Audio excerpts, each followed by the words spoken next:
Os argumentos para a existência de Deus normalmente incluem questões metafísicas, empíricas, antropológicas, epistemológicas ou subjetivas. Os que acreditam na existência de Deus ou de deuses são chamados de teístas. Os que rejeitam a existência de uma divindade são chamados de ateus. A pergunta é possível a defesa da existência de Deus por meio da reflexão filosófica?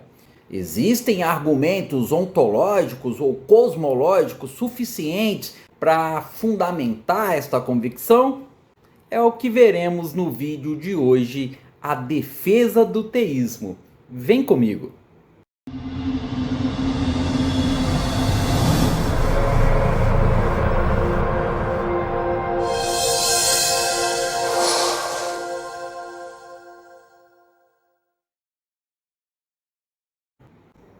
Eu sou o professor Antônio Carlos e hoje vou fazer um vídeo completamente diferente. Eu sempre quis fazer um vídeo sobre esse assunto, mas nunca deu certo.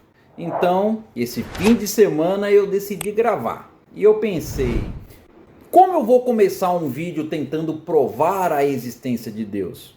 Aí eu percebi que a primeira coisa que eu preciso alertar é que os argumentos trazidos aqui, são puramente filosóficos.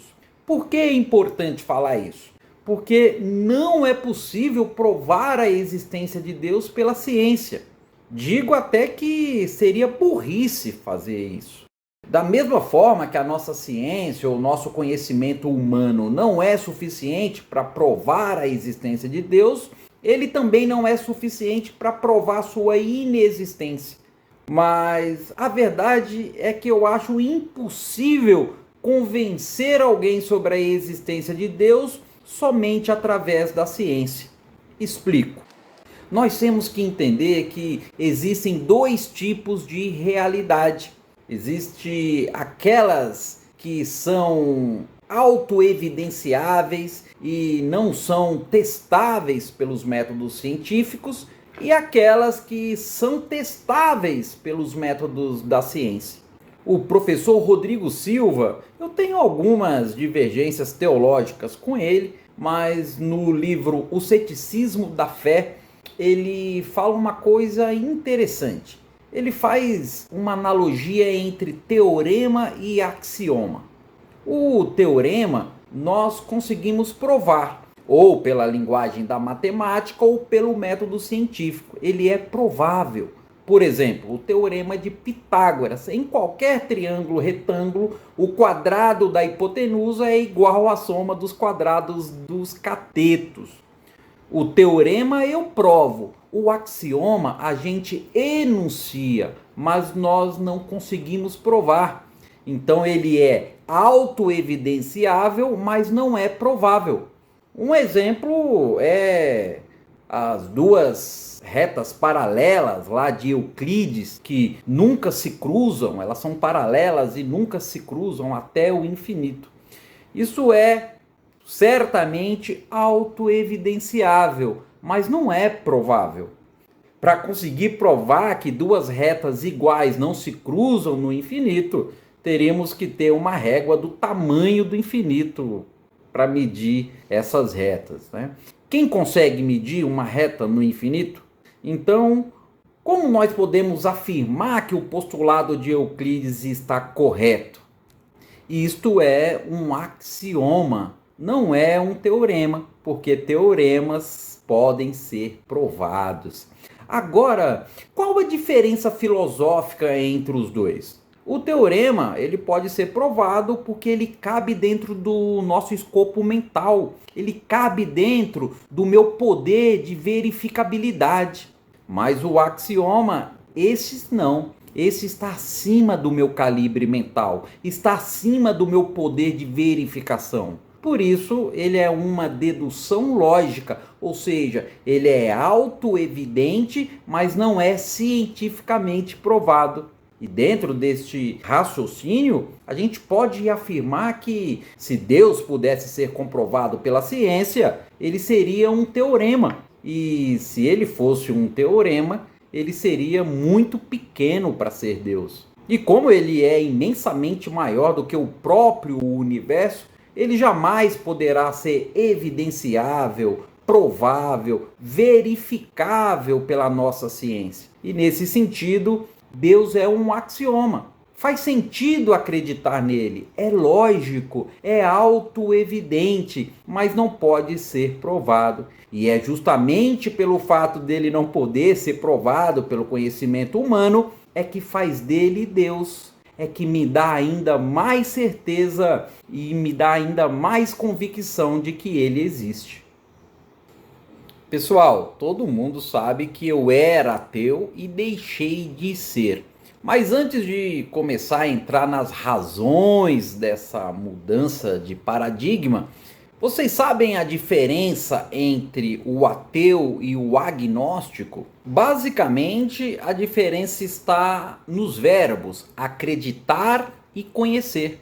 O ateu, ele não consegue acreditar, ou melhor, ele não acredita na existência de uma divindade. Para ele, quem acredita em Deus precisa provar que ele existe. O ônus da prova é do crente. Resumindo, ele nega a existência e tem certeza da inexistência de Deus. O agnóstico, ele entende que não tem como conhecer sobre o assunto. Ou seja, ele não acredita que a existência de Deus possa ser provada, mas também não nega a existência de Deus ou a existência de deuses. Ele apenas entende que este assunto é um assunto que não é acessível ao conhecimento humano.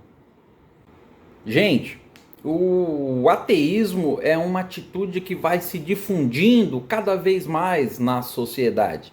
Nem sempre eu vejo que ele vem como uma forma de militância antirreligiosa, mas eu acredito que seja mais um indiferentismo. A pessoa é indiferente a essas questões. E muitos dizem, até pelas leituras mais contemporâneas, né, que o homem moderno, o homem atual, por causa dos avanços da ciência, por causa dos avanços da tecnologia, esse homem não precisa mais de Deus, como era, por exemplo, no caso dos povos antigos, dos povos medievais. O que o senhor acha disso, professor? Bem, eu gosto de uma frase do Dostoiévski que diz que existe no homem um vazio do tamanho de Deus. Os próprios valores morais só fazem sentido com a existência de Deus. Fazendo uma reflexão em cima do tema trazido pelo próprio Dostoiévski em Os Irmãos Karamazov, se Deus não existe, então tudo é permitido. Ou seja, nada faz sentido. Se Deus não existe, também não existe uma maneira certa ou errada de se viver. Se o destino de todos é o pó, então não importa o que fazemos ou no que acreditamos. Por outro lado, se Deus existe, então é bem provável que também exista um significado, que exista um propósito para a nossa vida.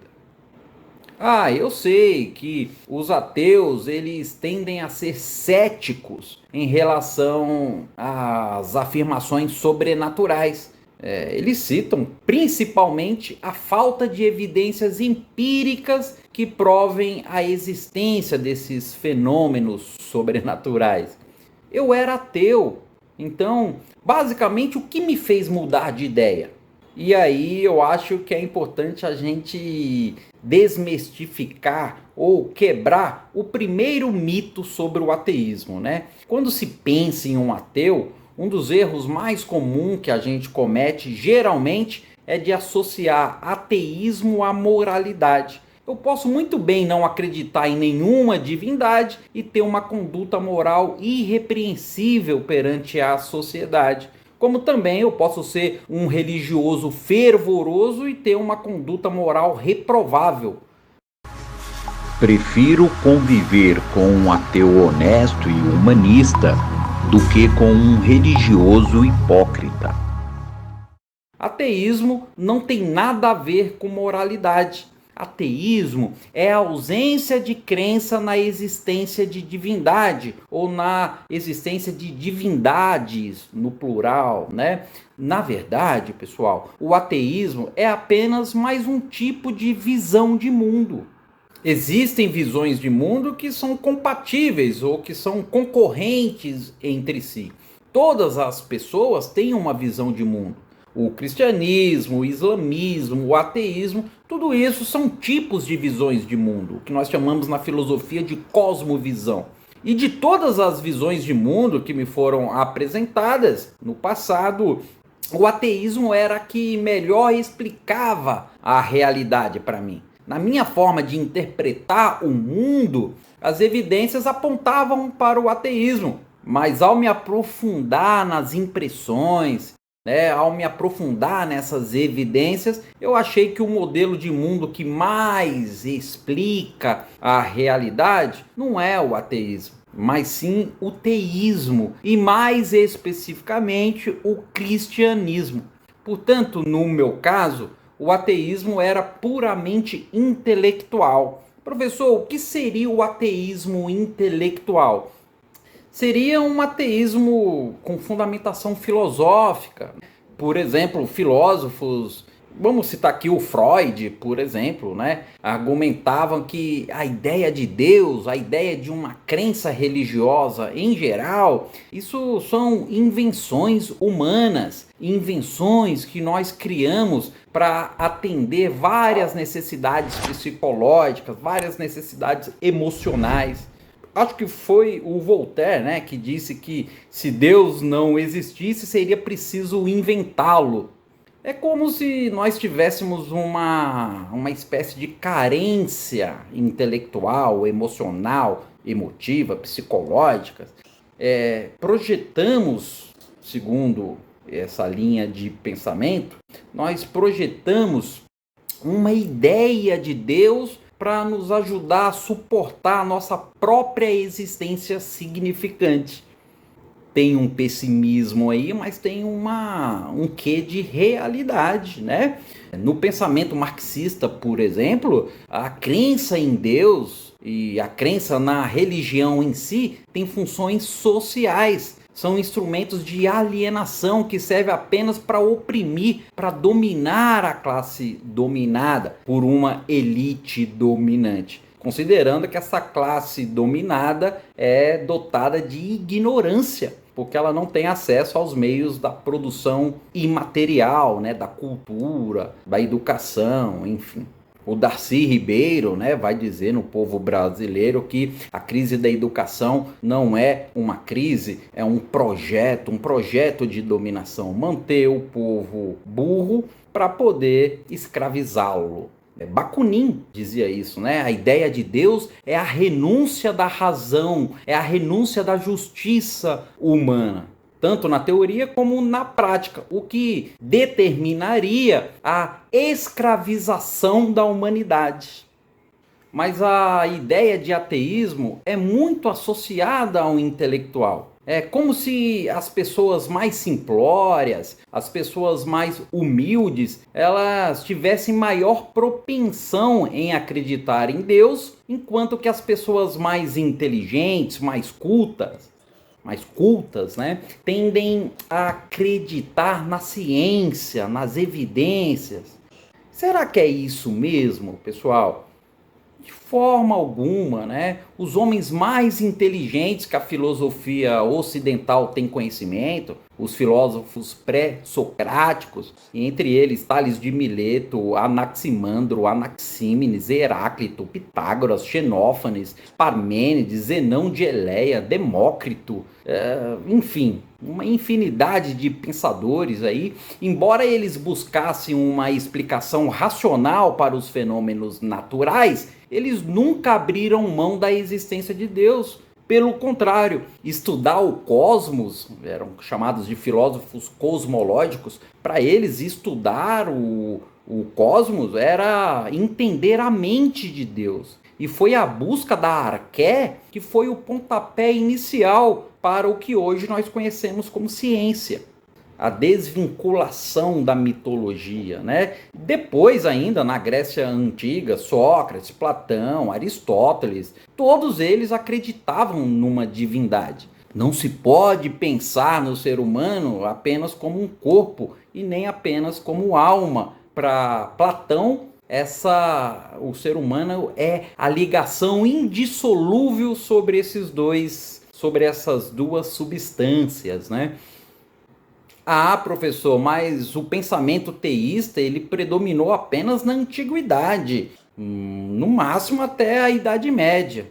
Pessoal, René Descartes, Francis Bacon, por exemplo, né, que geralmente são considerados como pensadores chaves aí no desenvolvimento do método científico, os dois eram cristãos e os dois têm sistemas de pensamento nos quais Deus está no centro.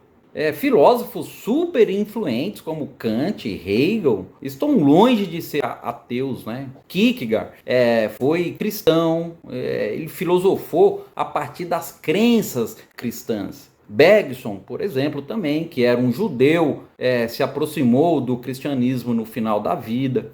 Na ciência, Nicolau Copérnico, que propôs o sistema de planetas ao redor do Sol, se referiu várias vezes a Deus e ele não via nenhum conflito entre os seus estudos e a Bíblia. Johannes Kepler, um dos ícones da matemática, da astronomia, era um cristão luterano. Galileu, né, que é lembrado pelo seu famoso conflito com a Igreja Católica, ele nunca negou a veracidade da Bíblia. Pelo contrário, né? Mendel, considerado pai da genética, William Thompson, James Maxwell, foram homens de profunda fé, homens de profundo comprometimento com Deus. Max Planck, que é um cientista que revolucionou o entendimento do mundo atômico, do mundo subatômico. Esse cientista, ele lutou na comunidade contra o ateísmo na ciência, né? Até o Einstein, pessoal, provavelmente o cientista mais conhecido aí do século XX, que está associado aí com as maiores revoluções sobre tempo, gravidade, matéria e energia, né? Embora ele nunca tenha chegado a crer num Deus pessoal, ele reconheceu a impossibilidade de um universo não criado. Ele disse, Deus não joga dados, né? Deus é o legislador, ele é a lei do universo. Tá, mas como ateu, o que me impedia de acreditar em Deus? Eu sempre fui ligado à filosofia, à lógica. Embora eu sempre gostasse de metafísica, eu posso considerar que eu era um homem das ciências. Eu dizia, a ciência lida com fatos, já a religião lida meramente com a fé. As crenças que as pessoas possuem não são baseadas em evidências, não são baseadas em provas concretas. Geralmente as crenças são baseadas numa tradição, ou seja, são baseadas nas religiões dos nossos pais, na religião de amigos, somos altamente influenciáveis, né? O homem é o produto do meio, enfim, as pessoas reproduzem a cultura do meio em que vivem. Outras formulam crenças com base em experiências unilaterais, né, pessoais, com base nas suas vontades, nas suas emoções, nos seus sentimentos. E por mais que os sentimentos sejam sinceros, querer que algo seja sincero não faz com que aquilo se torne verdadeiro. Mas com certeza, o que mais me impedia, eu acho que era as dúvidas. Eu tinha muitas dúvidas, pessoal. Mas que tipo de dúvida, professor, que o senhor tinha? Então, embora as religiões tenham algumas semelhanças, elas discordam em praticamente todas as questões principais, como a natureza de Deus, a natureza do homem, criação, pecado, salvação, céu, inferno. Na verdade, as religiões possuem mais crenças contraditórias do que complementares. E como aprendemos na lógica, né, que as verdades excluem seus opostos, então não é possível que todas as crenças religiosas sejam verdadeiras. Por exemplo, Deus é um ser pessoal, como afirmam os cristãos, ou uma força impessoal, como afirma a Nova Era? Jesus morreu e ressuscitou dos mortos, como afirma a Bíblia, ou isso não aconteceu, como afirma o Alcorão? Se uma afirmação estiver certa, a outra necessariamente tem que estar errada. E com tantas religiões existentes no mundo, como saber qual delas diz a verdade, se é que alguma delas diz a verdade? Olha só, pessoal, eu disse qual delas é verdadeira ou qual delas diz a verdade. Mas primeiro, nós precisamos saber se a verdade existe. E se a verdade existe, o que é a verdade? Na concepção grega, a verdade é aletheia, que significa o não oculto, o não dissimulado. O que é verdadeiro, né? É a manifestação do que é ou existe tal como é, né? Seu contrário é pseudos, falso, escondido, encoberto, dissimulado. Parece ser, mas não é como parece. Então, alguns vão dizer que a verdade não existe. Porém, pensem comigo, quem faz esse tipo de afirmação, que a verdade não existe, está tentando defender uma verdade, justamente a verdade, a ideia de que não existe verdade. O que não faz sentido, né? Se a verdade não existisse, não haveria razão para se aprender qualquer coisa sobre qualquer assunto na nossa vida. Além disso, nós exigimos a verdade em todas as áreas da vida, principalmente nas áreas que afetam o nosso dinheiro, os nossos relacionamentos, a nossa saúde, nossa segurança. Dificilmente nós vamos encontrar alguém que goste de ouvir mentiras, que goste de ser enganado. Enfim, nós precisamos da verdade. Mas, professor, o que é verdade para um pode não ser verdade para o outro. Vendo por esse lado, é possível falar em uma verdade universal? Claro, somos finitos e que nós nem sempre conheceremos todos os detalhes que envolvem uma questão. Até mesmo a ciência se utiliza de algum tipo de fé, né, para preencher as lacunas do conhecimento. A verdade, ela é uma afirmação que está conforme os fatos, que está conforme a realidade. Eu costumo dizer que toda verdade é absoluta e transcultural. Ela não depende dos nossos sentimentos ou das nossas preferências. Se uma coisa é verdadeira, ela é verdadeira em todos os momentos e em todos os lugares. Ah, espera aí, professor. Filosoficamente falando, como assim? Toda verdade é absoluta. A verdade não é relativa? Filosoficamente, quem afirma que a verdade é relativa está afirmando algo verdadeiro ou relativo? Quem afirma que não existe verdade absoluta está absolutamente certo? Quem afirma que a verdade dele é diferente da minha verdade, por exemplo, ele está afirmando algo verdadeiro só para ele ou algo verdadeiro para mim? Percebam que todas essas afirmações, pessoal, elas são falsas em si mesmas, né? Não existe relativismo na essência da verdade. É na tentativa de melhorar, é na tentativa de mudar que nós crescemos e nos fortalecemos.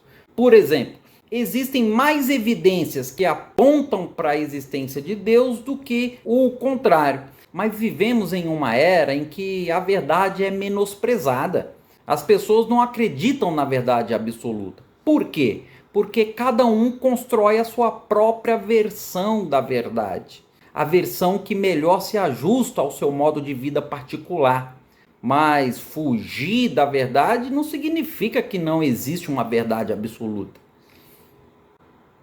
Entendi, professor, mas de qualquer forma, os principais questionamentos da humanidade são sobre a nossa origem, identidade, propósito, moralidade e destino, ou seja, de onde viemos, quem somos, por que estamos aqui, como devemos viver e principalmente o que acontece após a morte. Será que é possível conhecer a verdade sobre essas questões? Se for, onde está a resposta? O primeiro e mais importante passo no processo da busca pela verdade na religião é investigar a principal afirmação feita por ela: Deus existe? E eu já respondo, pessoal, Deus não existe. Deus é. Não houve um tempo em que Deus não houvesse. Ele criou o existir. Se Deus existisse na nossa concepção, ele seria algo existente na existência, ou seja, ele não seria Deus, né? Ele está além da existência, ou seja, ele já havia antes da existência. Portanto, Deus não é um objeto verificável pela mente humana. Óbvio que, como seres humanos limitados, nós não possuímos o tipo de conhecimento capaz de nos dar uma prova absoluta da existência de Deus. Mas podemos observar as evidências que apontam para um ser superior, o Criador do universo. Mas antes de investigar as verdades sobre Deus, é preciso pontuar algo muito importante. Será que nossa resistência para acreditar em algo é apenas intelectual ou também é volitiva e emocional? É uma questão apenas de reflexão ou tem a ver também com as nossas vontades e as nossas emoções? Explico. Quais seriam as implicações se a verdade sobre Deus é que de fato ele existe? Quais seriam as implicações se aquilo que a Bíblia ensina de fato é a verdade? Será que nós estaríamos dispostos a rever nossas atitudes e as nossas crenças? O grande problema é que quando se trata de questões espirituais que envolvem moralidade, muitos não querem saber a verdade, porque verdades morais constrangem nossa consciência. Por isso, ao invés de ajustar as nossas convicções conforme a verdade, muitos de nós tentamos ajustar a verdade para que ela se encaixe em nossas convicções pessoais. Mas se nós queremos a verdade sobre tudo, inclusive na moralidade e na religião, precisamos estar dispostos a suportar as consequências desta verdade. Como assim, professor? João 8,32 diz: e conhecereis a verdade, e a verdade vos libertará. Mas libertar do quê? O que é a verdade? Será que se tivéssemos respostas satisfatórias sobre Deus e sobre a Bíblia, nós estaríamos dispostos a rever os nossos conceitos? E se for preciso, será que nós estamos dispostos a abandonar as nossas crenças atuais? Olha só, pessoal, se a resposta honesta é não, eu não estou disposto, talvez a nossa busca não seja exatamente pela verdade. Resumindo, nós precisamos estar conscientes de que nós não somos perfeitos. Por isso, a verdade nem sempre será aquilo que nós desejamos ouvir. Segundo o Santo Agostinho, as pessoas costumam amar a verdade quando esta verdade as ilumina. Porém, elas tendem a odiar a verdade quando esta verdade as confronta. Lembra aquela cena do filme Matrix, em que foi oferecido para o Neo, o personagem, né, do Neo, a escolha de duas pílulas, uma vermelha e outra azul. E quando ele escolhe a vermelha, ele passa a enxergar a verdadeira natureza da Matrix. É mais ou menos isso.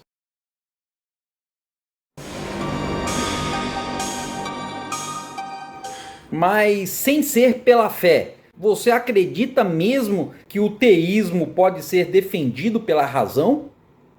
Para mim, existem diversos argumentos de muitas áreas diferentes que sustentam a perspectiva de que, do ponto de vista intelectual, a visão de mundo que melhor explica a realidade é o teísmo. São vários argumentos que apontam para uma característica singular peculiar do cristianismo como o modelo de mundo que mais se ajusta às evidências que nos são apresentadas. Podíamos falar aqui do argumento histórico, que se baseia na constatação de Cícero, lá no Império Romano, que já falava da universalidade do fenômeno religioso, ou seja, não se tem notícia de nenhuma sociedade humana que não tivesse culto a uma divindade, ou a divindades, né? Isto é o que chamamos de grande consenso histórico universal. Significa que sempre existiram ateus, pessoal, mas o ateísmo como corrente de pensamento é algo recente, extremamente moderno. A história da humanidade demonstra que não existe e não existiu, ou pelo menos não se tem conhecimento de uma civilização ateia.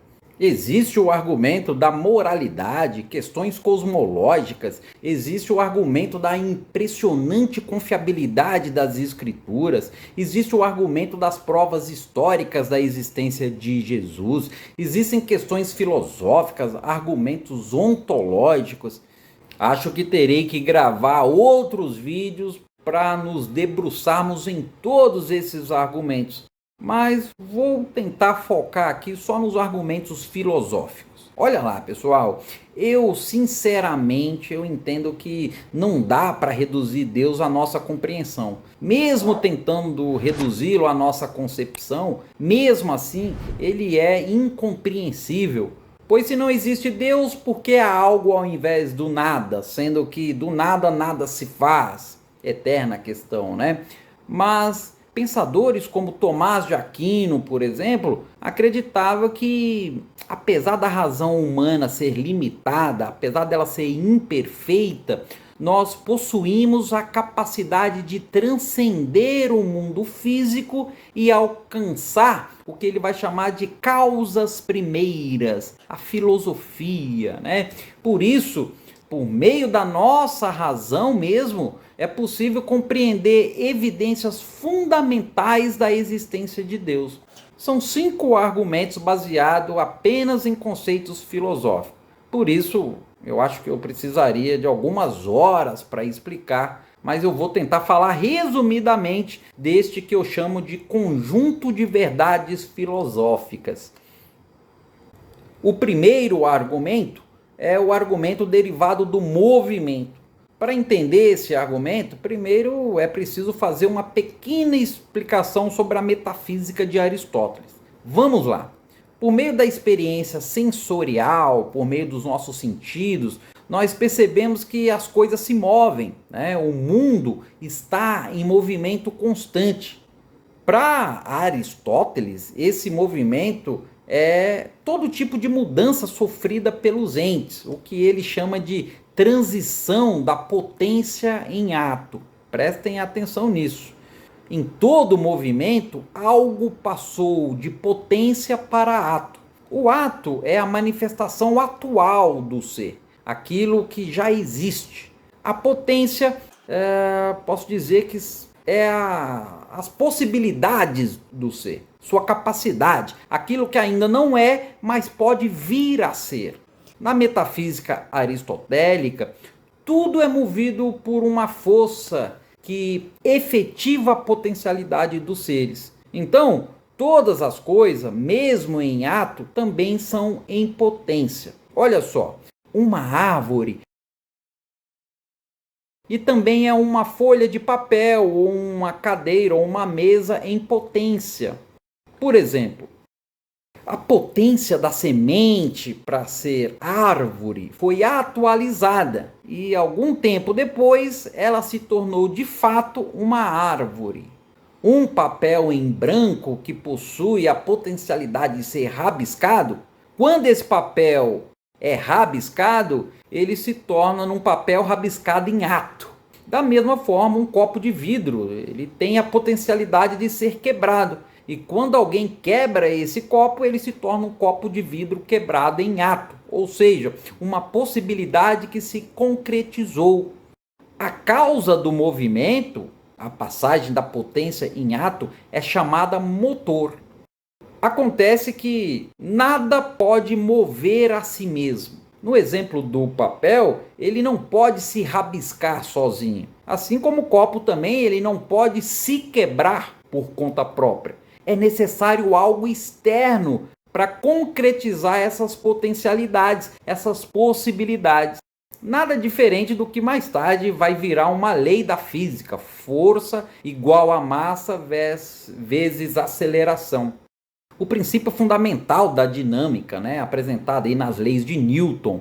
Aliás, eu falei de vários cientistas aqui e esqueci de citar o maior cientista que pisou nesse planeta, Sir Isaac Newton, o homem que descobriu a gravidade, descobriu as leis do movimento, criou a ótica, reinventou a matemática.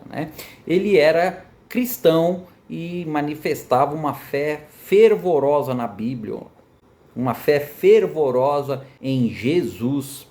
Inclusive, ele escreveu muito mais sobre a Bíblia do que sobre ciência. Mas voltando aqui para o nosso raciocínio, eu dizia, como nada pode mover a si mesmo, sendo necessário algo externo ao ente para concretizar sua possibilidade, sua potencialidade, então torna-se obrigatório reconhecer a existência de um motor primeiro que deu causa ao movimento. Se a gente começar a pensar numa série infinita de motores, seria apenas deslocar o problema e não explicar a razão da mudança. É o mesmo que perguntar quem criou Deus. Veja que essa pergunta ela não tem lógica. Porque se algo criou Deus, então esse algo é a origem criadora. Portanto, é Deus. E se Deus pudesse ser criado, ele não seria Deus, já que o que pode ser criado é criatura e não criador. Quando pergunto quem criou Deus, estou apenas deslocando o problema. Então, Deus, quem criou Deus? Um outro Deus. Quem criou outro Deus? Outro Deus. Ou seja, é infinito. Ah, professor, mas o senhor citou Aristóteles aqui, mas essa ideia de movimento já era defendida por Heráclito lá na Grécia Antiga. Sim, meus queridos. Segundo o Heráclito, tudo muda o tempo todo. Tudo está em constante movimento no universo. E isso é observável pela ciência. Inclusive a expansão do universo, o deslocamento das galáxias, enfim. A pergunta é: se tudo está em movimento e se nada pode mover a si mesmo, quem deu origem a esse movimento? O que é esse motor primeiro imutável? De novo, na metafísica de Aristóteles, tudo é movido por esse motor primeiro, que é imóvel, a única coisa totalmente em ato. Ele é considerado o ato puro, que o Aristóteles vai identificar como o bem. Esse ato não é nada em potência, nem é a realização de potência alguma. Ele é sempre igual a si mesmo e não é um antecedente de coisa alguma. Desse conceito é que Tomás de Aquino derivou sua noção de Deus, em que Deus seria o ato puro, aquele que move todas as coisas, mas não é movido por nada. Ah, mas isso é partindo da premissa de Heráclito. Sim, só fazendo um adendo aqui, falamos de Heráclito, mas se pensarmos em Parmênides, que é a antítese, ou a antitese de Heráclito, fica mais claro ainda. Parmênides conclui que o mundo que percebemos pelos sentidos é uma aparência, é uma ilusão, é o não ser, sendo que o ser é uno e eterno, a essência da existência. Dessa forma, o ser é, o não ser não é. Algo não pode ser e não ser ao mesmo tempo. Não tem como. Um é o oposto. O ser é, o não ser não é. Algo não pode ser e não ser ao mesmo tempo. Então, a essência da existência de todo ser é Deus. Para complementar esse argumento do movimento, podemos também considerar o argumento da causa eficiente. Como assim? No mundo, nós encontramos uma ampla relação de causas e efeitos. né, considerando a impossibilidade de um conjunto infinito de causas e de efeitos, é necessário admitir a existência de uma causa primeira, uma causa que foi responsável por todas as outras causas intermediárias. Nós temos aqui, pessoal, a necessidade da existência de uma causa eficiente incausada. Ou seja, ao se remontar as cadeias causais, é impossível não chegar a uma primeira causa eficiente. Que causa é essa que é a causa das outras causas, mas não teve origem em nenhuma? Esta causa primeira é Deus. Ou seja, ao chegar a essa causa primeira, é o mesmo que chegar a Deus. E temos também o caminho da contingência, que é o argumento que se desenvolve com base na constatação de que todas as coisas que são geradas são contingentes. Isto é, são seres não necessários, que nascem, se desenvolvem e morrem. Significa que esses seres podem tanto existir, o ser, quanto não existir, ou deixar de existir, o não ser. Agora pense, se tudo fosse contingente, poderia existir um tempo em que não houvesse nada, e por isso também agora não existiria nada. Se seres contingentes são seres cuja existência depende da existência de alguma outra coisa, então a existência atual das coisas somente é possível se houver uma causa que nunca foi e não é contingente. Justamente porque essa causa necessária é sempre um ato, ele é imutável. Lembra o ato puro, o motor primeiro, que causa todas as coisas e não é causada por nenhuma? Descartes também, em suas reflexões, ele demonstra a existência de Deus a partir do fato de que nós não podemos conservar a nós próprios. Se não podemos garantir a nossa existência, mas apesar disso nós existimos, é porque algo ou alguém pode nos garantir essa existência. Espera aí, professor, fiquei um pouco confuso. Eu marquei aqui, ó. Deixa eu ver se entendi. Todo ser contingente que existe pode deixar de existir. Se todas as coisas que existem podem deixar de existir, então alguma vez nada existiu, certo? Por isso agora também nada existiria. É isso. Olha só, é isso. Tudo que não existe só passa a existir em função de algo que já existia.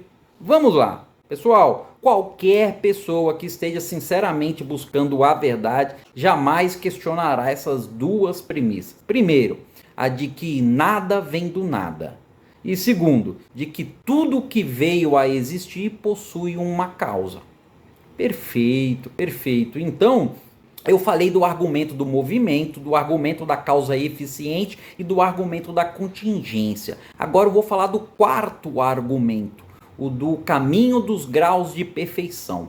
Tomás de Aquino apresenta uma ideia de comparação por meio de parâmetros, o que é melhor, o que é pior, o que é maior. Isso nos faz crer que existe uma medida que é o paradigma de tudo, que padroniza todas as coisas. Então, deve existir algo a que todas as coisas podem ser comparadas. Existem graus variados de comparação, mas existe um ser com o máximo de bondade, com o máximo de beleza, de poder, de verdade, um ser máximo, completo, pleno. Esse ser é Deus. Veja que existe uma gradação dos entes de acordo com o nível mais ou menos perfeito do ser.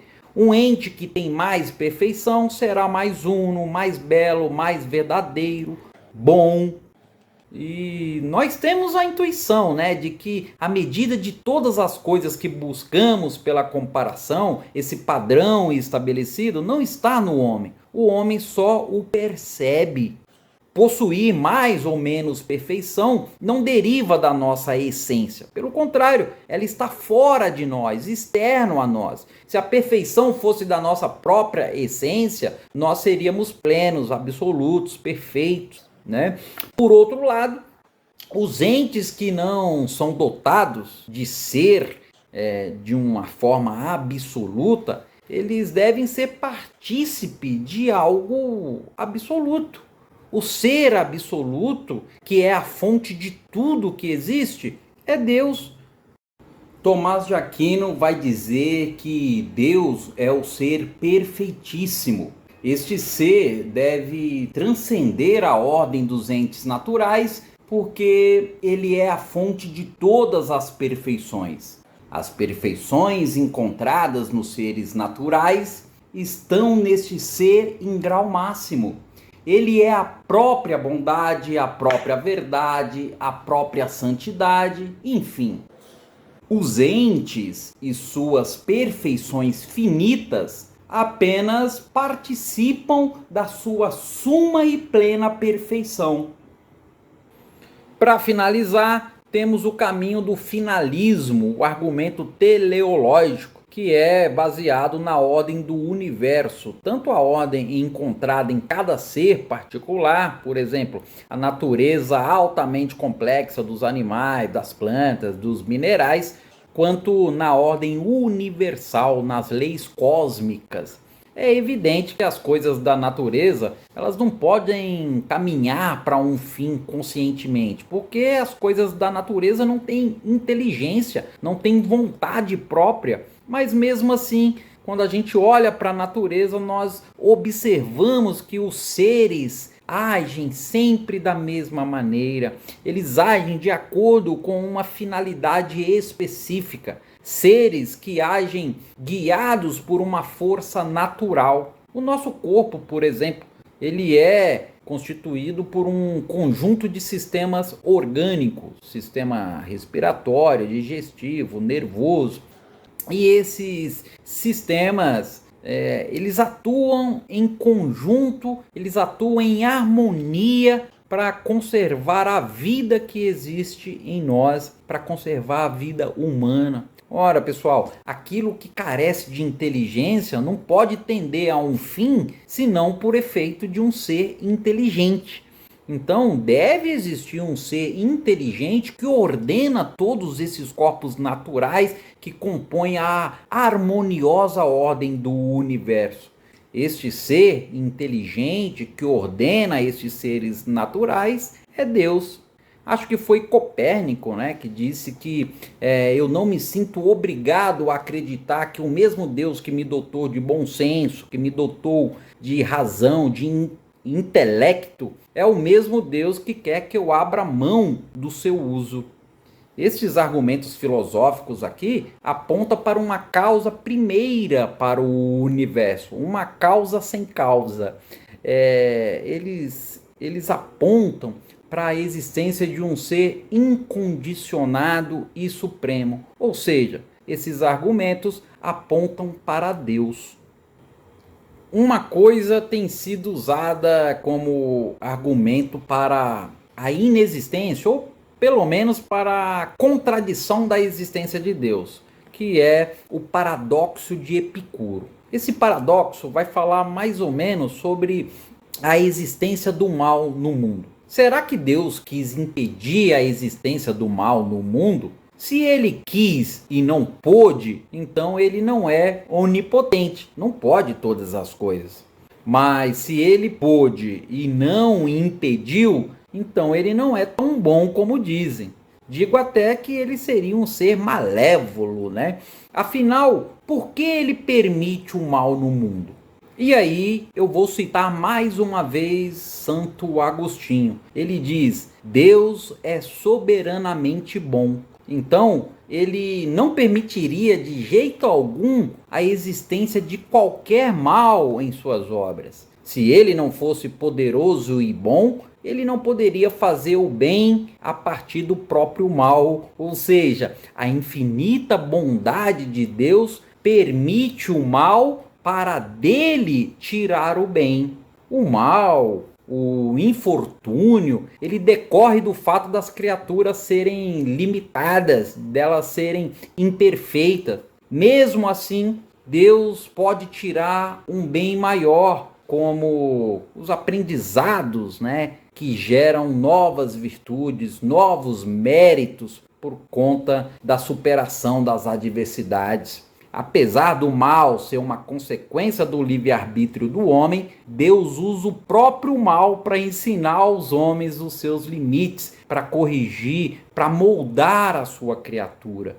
Deus é amor e Ele nos ama e não quer que nós o amemos por obrigação. Ele faz questão de um amor puro, verdadeiro, que eu só vou poder desenvolver se eu tiver a liberdade de não querer amá-lo. A liberdade, por exemplo, de não acreditar na existência dele. Agostinho fala de novo, que o mal é a ideia do homem, não de Deus. Pelo contrário, Deus deu ao homem o livre-arbítrio e iniciou um plano para a humanidade. Mas ele não interfere toda hora no nosso mundo para não tirar do ser humano o dom da liberdade. Se o inocente e o justo têm de sofrer a maldade dos maus, a sua recompensa no final será maior. Os seus sofrimentos serão superados com sobra pela felicidade futura. Mas o que mais me estranha nesse argumento é por que eu sei que existe o mal no mundo? Por que eu sei que algo é justo ou injusto? Porque tem uma lei moral dentro de mim. No meu íntimo existe um conjunto de preceitos que guardamos numa coisa chamada consciência. É isso que me faz distinguir o bem do mal, o certo do errado, o justo do injusto. E é isso que me constrange quando eu pratico o mal. E é isso que me recompensa quando eu pratico o bem. Sabe aquela sensação de dever cumprido? Quem colocou essa lei moral em nós?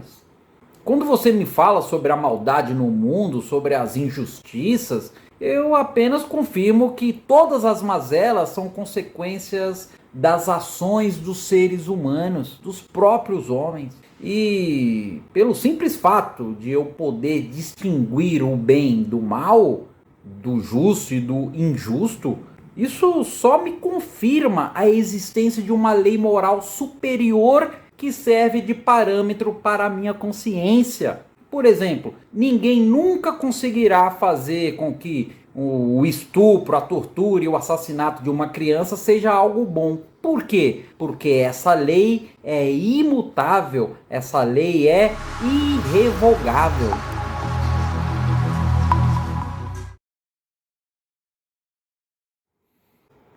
A teoria da relatividade de Albert Einstein teve um papel fundamental para a ciência. Ela desfez a ideia de que o universo fosse algo estático, algo eterno. Não é fácil entender a teoria do Einstein, mas o que nós podemos extrair dela é que existe uma correlação entre tempo, espaço e matéria, pois um não existe sem o outro e um afeta diretamente o outro. Com base nas equações do Einstein, os cientistas descobriram, por exemplo, que o universo está em constante expansão e conseguiram comprovar também que as galáxias estão se afastando uma das outras numa velocidade surpreendente. Tudo isso levou à conclusão de que o universo teve um começo. Afinal, se o universo está se expandindo com o passar do tempo, significa que um dia ele esteve contraído, ele esteve concentrado em um único ponto inicial. E a expansão desse ponto inicial ficou conhecido como Big Bang. Mas o Big Bang é uma teoria científica. E justamente por isso não é uma explicação natural para a origem do universo. Sim, existem outros modelos, mas diante das descobertas científicas mais recentes, as descobertas mais recentes da ciência, a teoria do Big Bang é de longe a mais aceita pelos cientistas para explicar a origem do universo. Mas aceitar essa teoria não exclui a existência de Deus. Pelo contrário, ela ratifica, ela confirma a existência dele. Porque até o século XIX, mais ou menos, acreditava-se que o universo era eterno, que ele sempre existiu. O que a ciência só admitiu em 1920, a Bíblia já dizia há pelo menos 3.400 anos que o universo teve um início. E se teve um início, é porque ele foi criado. Mas, além do Big Bang, qual a evidência que temos de que o universo teve um início? Existem outras evidências de que o universo não pode ser eterno. Por exemplo, o universo só existe porque ele consome energia. E a quantidade de energia existente, ela é limitada, não é uma energia infinita. Então, se o universo já tivesse funcionando há muito tempo, há um tempo infinitamente distante, pela lei da termodinâmica, essa energia já teria sido consumida. Além disso, não é possível haver uma quantidade infinita de dias no passado. Pois se houvesse uma quantidade infinita de dias no passado, o hoje, o presente, não existiria. Ou então ele nunca teria chegado. O fato, pessoal, é que o universo teve um começo. E se teve um começo, também terá um fim. Voltamos aqui, não sei se vocês perceberam, ao caminho da contingência, a constatação de que todas as coisas que são geradas são contingentes, isso é, nascem, se desenvolvem e morrem. Como assim? Vou explicar isso. Segundo os cientistas, há aproximadamente 13 bilhões de anos, todo o universo estava reduzido a uma espécie de microsfera, uma microsfera densa, quente, que a ciência gosta de chamar de singularidade primordial, né? Até que um dia determinado no infinito, uma grande explosão de luz fez com que essa matéria condensada se expandisse, de forma que ela foi se tornando cada vez mais leve, mais diluída, e foi gerando a matéria do universo, as estrelas, os planetas, as galáxias. Mas a ciência não consegue explicar exatamente o que teria motivado essa explosão cósmica. Se sabe apenas que a partir dela lançou-se os materiais que formaram o universo. Mas não há possibilidade do universo ter sido criado espontaneamente ou acidentalmente, sei lá. Pessoal, isso é impossível. Quando se fala que o universo está se expandindo, não significa que as galáxias estão se movendo para um espaço vazio que já existe, um espaço pré-existente. Mas significa que elas estão se afastando uma das outras à medida que o espaço se expande.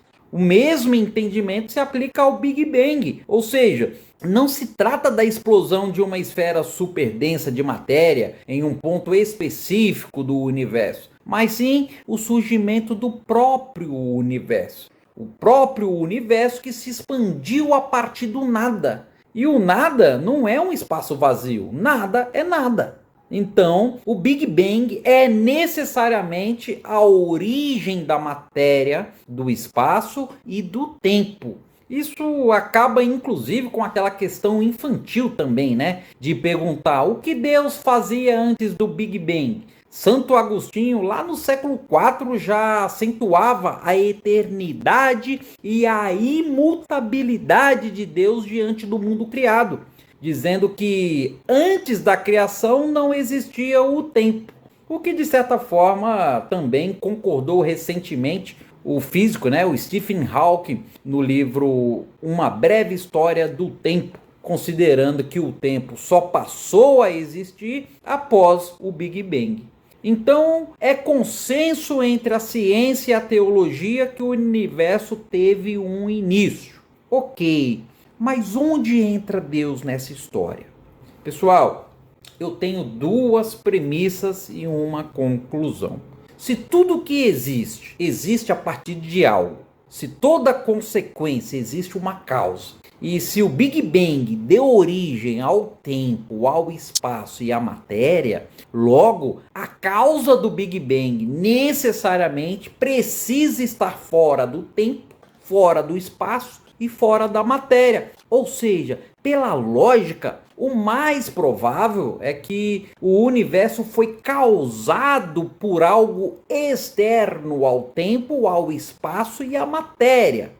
Se o que causou o universo transcende ao tempo, é algo eterno. Se transcende ao espaço, é infinito. E se transcende a matéria, é imaterial, espiritual. Então, temos uma conclusão óbvia aqui. O que causou o universo é algo eterno, infinito e imaterial, portanto, espiritual.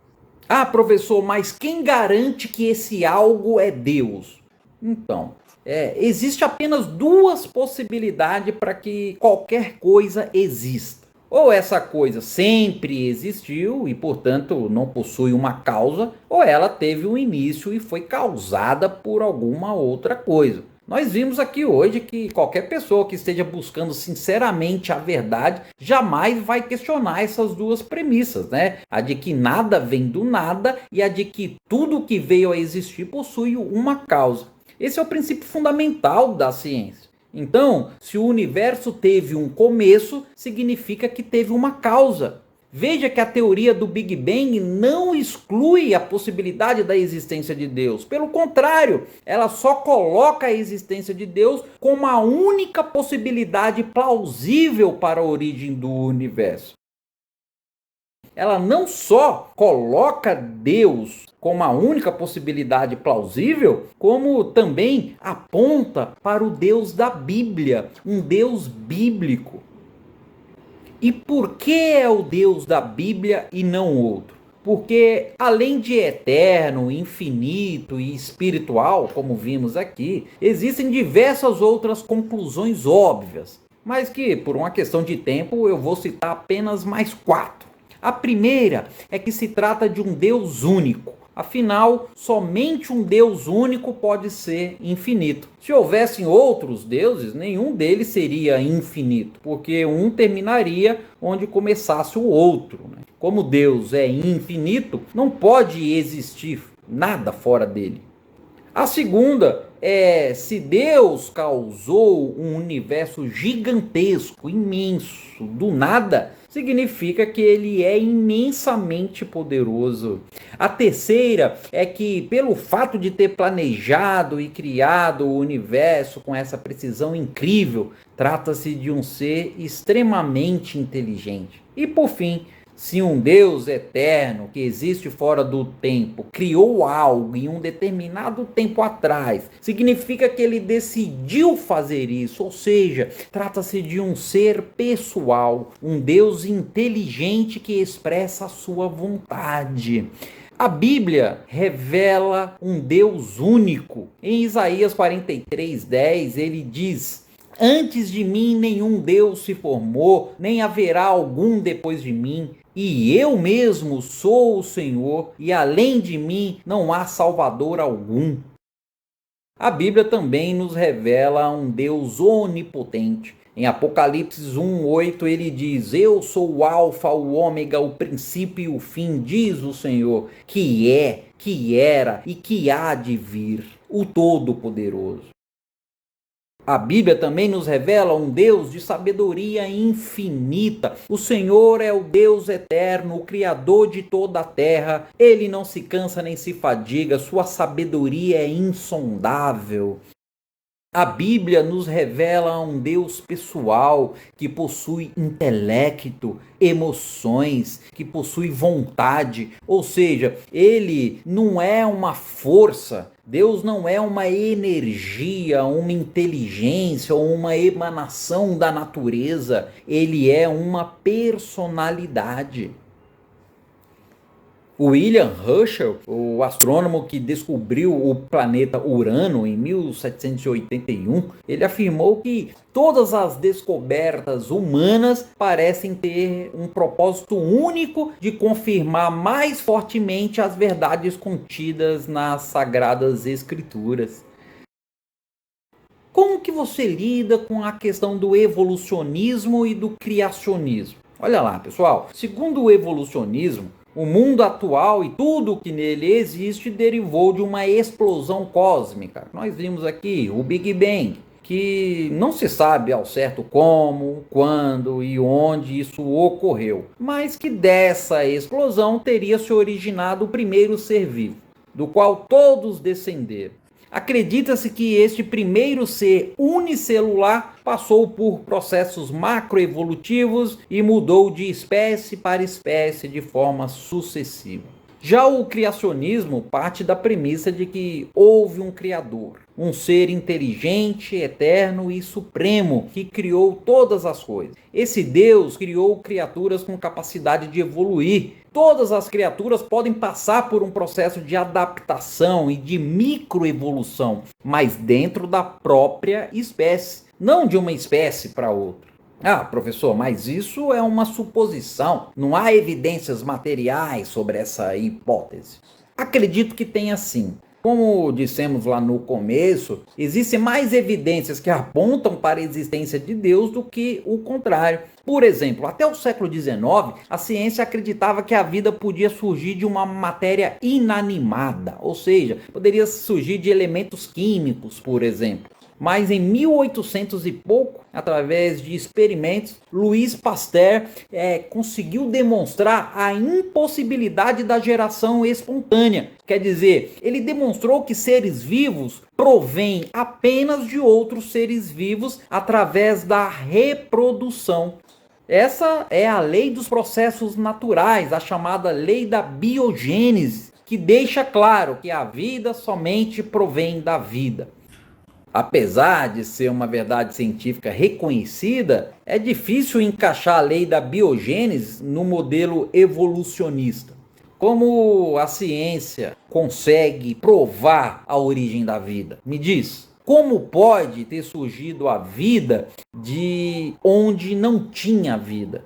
Agora, quando vamos para a Bíblia, ela nos diz que Deus tem a vida em si mesmo e que ele criou todas as coisas, ou melhor, todas as coisas foram feitas por ele e sem ele nada do que foi feito se fez. A Bíblia diz que Deus é o autor da vida. Por um ato de vontade, gerou nova vida. O Salmo 36:9 afirma que o Senhor é a fonte da vida. Quando nós olhamos para a geologia, vemos que desde que os primeiros geólogos começaram a descobrir animais fossilizados, os fósseis, até hoje nunca foi encontrado o fóssil de um animal em transição de uma espécie para outra. Se os animais evoluíram dentro de um processo de macroevolução, ou seja, de uma espécie para outra, seria natural a descoberta de fósseis nesse suposto período. Porém, todos os fósseis encontrados até hoje comprovam que todos os animais, todos, pertencem à mesma espécie. Eles permanecem exatamente dentro de suas próprias espécies. Tá bom, professor, eu posso até me convencer que existe um Deus criador, mas não necessariamente nós temos que associar esse Deus ao cristianismo, né? Eu nem sei se Jesus Cristo realmente existiu, e eu te digo que isso já está mais do que superado, né? A existência de Jesus não é uma questão de fé, é uma questão de ciência.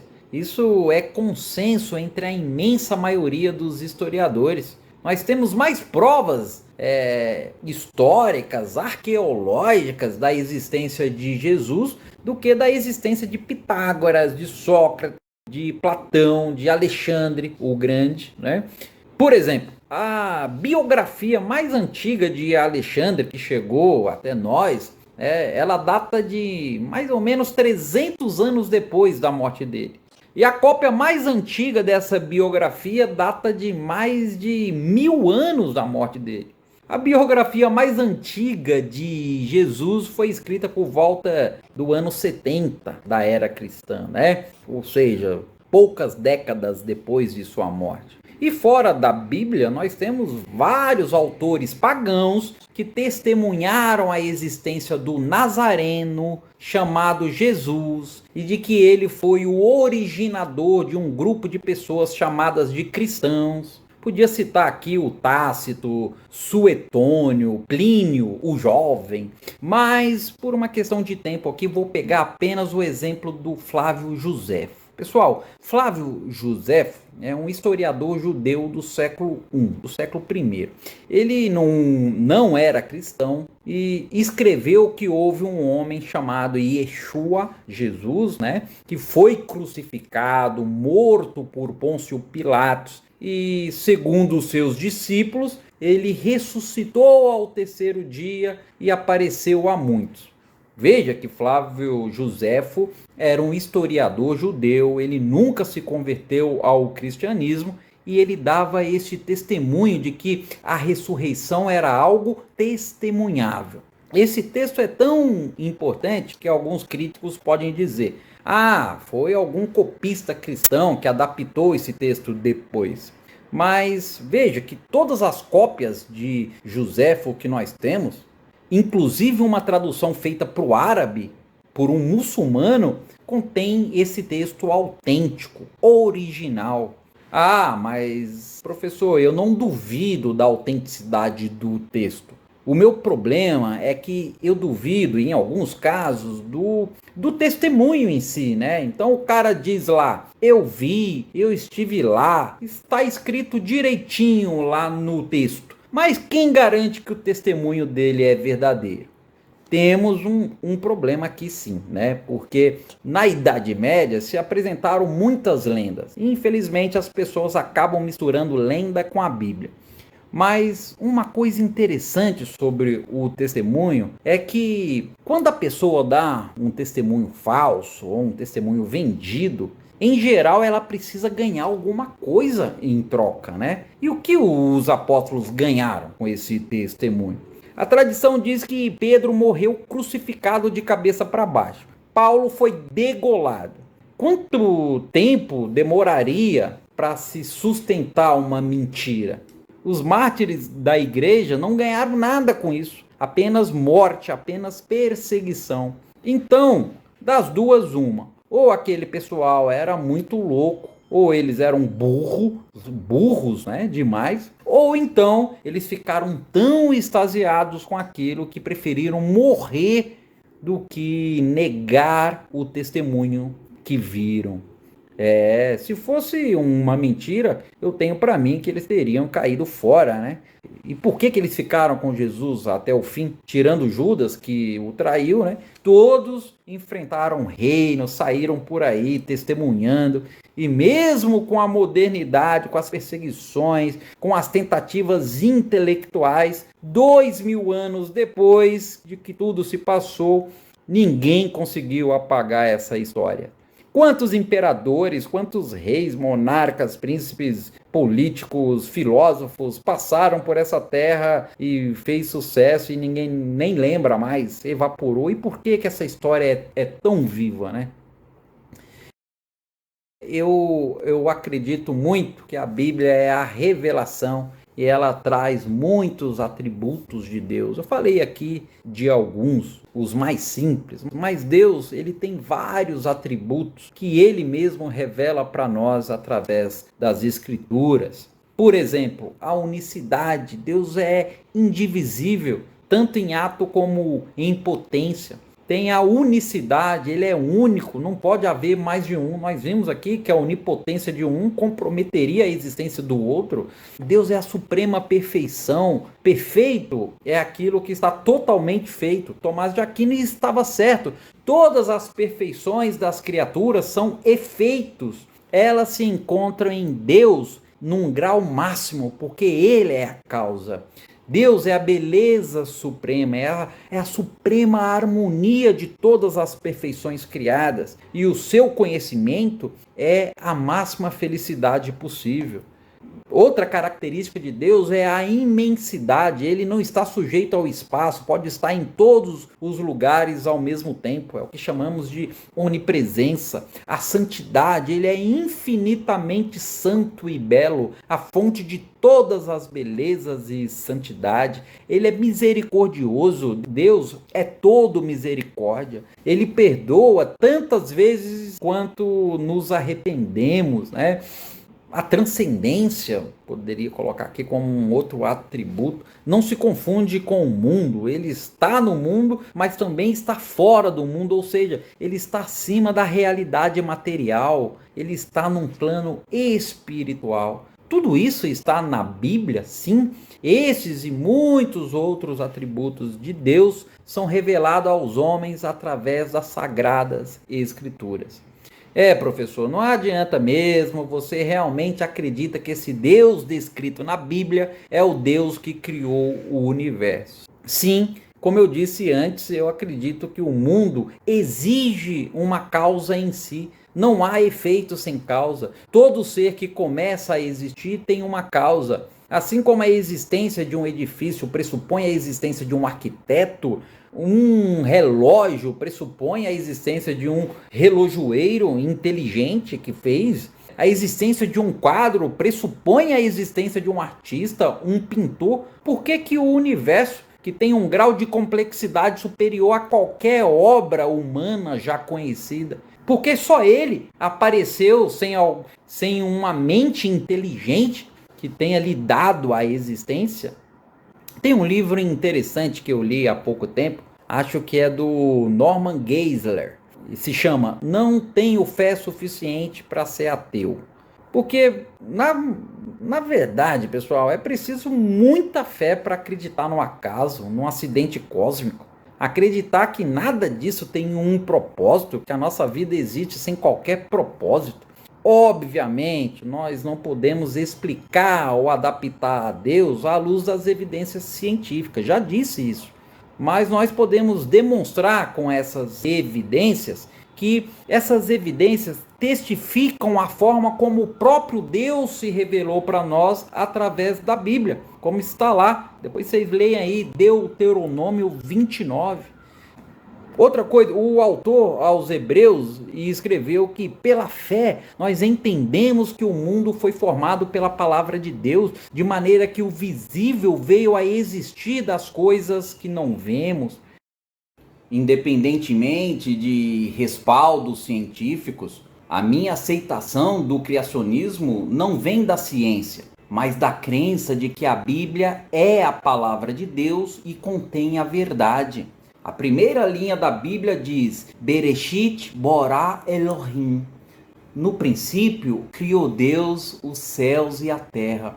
Perceba que o verbo aqui é borá. Ele criou tudo do nada pela sua palavra. A descrição bíblica sobre a criação encontrada no Gênesis não só declara que Deus criou os céus e a terra a partir do nada, como também demonstra que ele projetou o nosso universo de forma precisa, exata, para que eu e você pudéssemos estar aqui.